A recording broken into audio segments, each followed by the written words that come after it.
గురువుగారు, గీతలలో అనుగీత యొక్క ప్రత్యేకత ఏమిటి? అనుగీతకి, భగవద్గీతకి ఏమైనా సంబంధం ఉందా?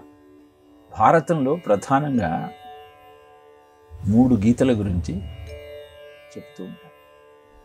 అరణ్య పర్వంలో పింగళుడనే పండితుడికి వ్యాధుడు అంటే ఒక బోయవాడు అద్భుతమైన తత్వాన్ని వివరిస్తాడు 9 అధ్యాయాల్లో. దాన్ని వ్యాధగీత అంటారు. అనంతరం భీష్మ పర్వంలో ఏవముక్తార్జున సంఖ్యే రథోపస్థ ఉపావిశత్ విశుద్ర శశరం చాపం శోక సంవిఘ్న మానస.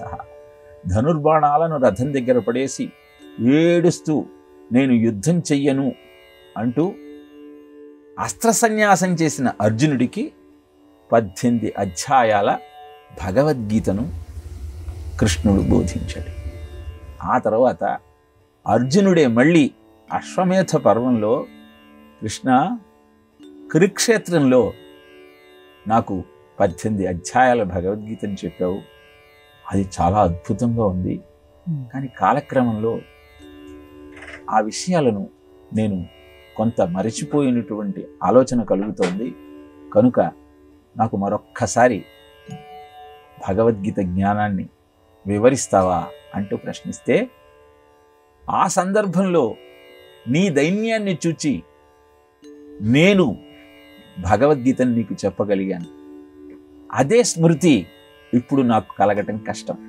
నువ్వు అడిగావు కనుక నీకు అనుగీతను చెబుతాను అంటూ 36 అధ్యాయాల గీతా శాస్త్రాన్ని అర్జునుడికి కృష్ణుడు వివరిస్తాడు.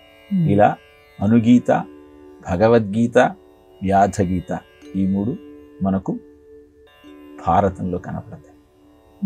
అద్భుతమైనటువంటి జీవిత సత్యాలను, జీవితంలో మనం ఆచరించాల్సిన విధి విధానాలను, తద్వారా సంస్కరించుకోవాల్సిన మన ఆలోచన పద్ధతులను భారతంలో ఆవిష్కరించడం జరిగింది.